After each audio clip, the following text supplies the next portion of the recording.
Hello student. जैसे कि हम संख्या पद्धति नंबर सिस्टम पढ़ रहे थे और नंबर सिस्टम के अंतर्गत हम पढ़ रहे थे वास्तविक संख्या को। तो वास्तविक संख्या के अंतर्गत हम पढ़ेंगे आज प्राकृत संख्या। तो उसी क्रम को आगे करते हुए प्राकृत संख्या भी बेसिकली दो भागों में विभाजित की जाती है, अभाज्य संख्या और भाज्य संख्या, जिसे प्राइम नंबर या कंपोजिट नंबर बोलते हैं। हिंदी में इनके और एक नाम से जाने जाती हैं ये संख्याएं, जिन्हें अभाज्य संख्या को रूढ़ संख्या और भाज्य संख्या को यौगिक संख्या भी कहते हैं। अब हम इनकी परिभाषा देख लेते हैं। अभाज्य संख्या की परिभाषा वे संख्याएं जिनके दो गुणनखंड या फैक्टर हों वह संख्या अभाज्य संख्या कहलाती है। जैसे 2, 3, 5, 7, 11 इस प्रकार की संख्याएं अभाज्य संख्या कहलाती हैं। अब ये गुणनखंड फैक्टर ये क्या चीज है और दो इसको देख लेते हैं हम। गुणनखंड जैसे कि 2 का गुणनखंड 1 और 2, तो 2 को कितनी संख्याएं हैं जो पूर्णतः विभाजित कर सकती हैं, तो वो 1 और 2 है। इसी प्रकार 3 को ऐसी कितनी संख्याएं हैं जो पूर्णतः विभाजित कर सकती हैं, कोई शेषफल नहीं बचेगा, तो ऐसी संख्या 1 और 3 है। इसी क्रम में अगर हम 7 को देखेंगे तो 7 को भी 1 और स्वयं 7 ही विभाजित कर सकता है इस संख्या को, जिसमें कोई शेषफल नहीं रहेगा। तो ऐसी संख्याएं हमारी अभाज्य संख्या कहलाती हैं। भाज्य संख्या की परिभाषा देख लेते हैं। वे संख्याएं जिनके कम से कम 3 गुणनखंड हों तो वे भाज्य संख्याएं कहलाती हैं। जैसे कि संख्याएं हैं 4, 6, 8, 9 इस प्रकार की संख्याएं जिसके कम से कम 3 गुणनखंड हों तो वे संख्याएं हमारी भाज्य संख्याएं कहलाती हैं। जैसे कि 4। अब 4 को हम देखेंगे कि 4 को ऐसी कौन कौन सी संख्याएं हैं जो पूर्णतः विभाजित कर सकती हैं और कोई भी शेषफल नहीं आना चाहिए। तो 1, 2 और 4। 3 तो कर नहीं सकती क्योंकि इसमें शेषफल आ जाएगा। इसी प्रकार से यदि हम एक और संख्या ले लें, जैसे कि हम 12 ले लेते हैं, तो 12 को ऐसी कितनी संख्याएं हैं जो पूर्णतः विभाजित कर सकती हैं, कोई शेषफल नहीं आएगा। तो आप बोलेंगे कि 1 भी कर सकती है, 2 भी पूर्णतः विभाजित कर सकती है जिसमें कोई शेषफल नहीं आएगा, 3 भी पूर्णतः विभाजित कर सकती है और 4। इसी क्रम में 6 भी पूर्णतः विभाजित कर सकती है और स्वयं यह खुद 12।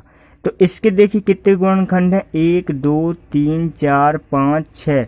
तो 12 के कुल 6 गुणनखंड है, जबकि भाज्य होने के लिए कितने गुणनखंड होने चाहिए, 3 गुणनखंड होने चाहिए।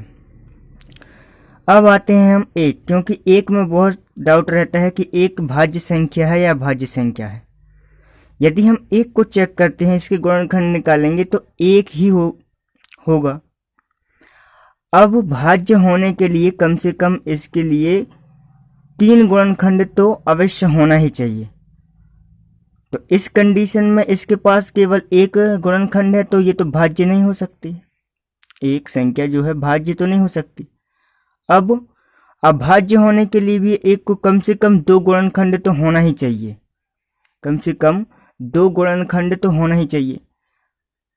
अब 1 के पास तो केवल 1 ही है जो भाज्य गुणनखंड है। तो इस से हमको ये पता चलता है कि 1 ना ही तो भाज्य है और ना ही अभाज्य है। इनकी दूसरी परिभाषा भी देख लेते हैं। अभाज्य संख्या की जिसके कम से कम 2 गुणनखंड हों और भाज्य संख्या की कम से कम 3 गुणनखंड हो, तो ऐसी संख्या क्या कहलाती हैं, भाज्य और अभाज्य संख्याएं कहलाती हैं। जैसे कि हमने देखा कि 1 ना ही तो भाज्य ना ही अभाज्य। अब मेरे को लगता होगा कि आपको ये कभी नहीं भूलेगा, क्योंकि मैंने ये बताया कि इसकी परिभाषा के अकॉर्डिंग बताया कि 1 ना ही तो भाज्य और ना ही अभाज्य है। वो क्यों? अब इम्पोर्टेंट नोट्स हैं, इसमें देख लेते हैं क्या है। 3 क्रमागत विषम अभाज्य संख्याएं जो लगातार आती हैं, 3 क्रमागत हैं, अभाज्य संख्याएं भी हैं और साथ में विषम संख्याएं भी हैं। तो वो कौन कौन सी हैं, 3, 5, 7। अब 4 जो है सबसे छोटी सम संख्या भी है और साथ ही क्या है, भाज्य संख्या भी है और सबसे छोटी संख्या भी है। 4, 6, 8 लगातार क्या है, भाज्य संख्याएं हैं और ये सम संख्याएं भी हैं। 9 सबसे छोटी विषम भाज्य संख्या है। 9 एक भाज्य संख्या में सबसे छोटी है, जो कैसी है, भाज्य संख्या। इसी को आगे करते हुए सम प्राकृत संख्या पर सम संख्या और विषम संख्या को देख लेते हैं। वे संख्या जो 2 से पूर्णतः विभाजित होती हैं सम संख्या कहलाती हैं और इनका प्रत्येक सम के इकाई का अंक 0, 2, 4, 6, 8 में से कोई एक अंक होता है तो वे संख्या क्या कहलाती है, हमारी सम संख्या कहलाती है। विषम संख्या वे सभी संख्या जो 2 से पूर्णतः विभाजित नहीं होती हैं, विषम संख्या कहलाती हैं। जैसे कि प्रत्येक और इकाई का अंक क्या होना चाहिए, 1, 3, 5, 7, 9 इस प्रकार का कोई एक अंक होगा तो वो क्या कहलाएंगे, हमारी विषम संख्याएं कहलाएंगी। तो इस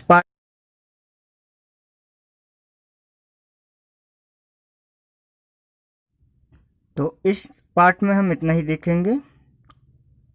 धन्यवाद। पार्ट में हम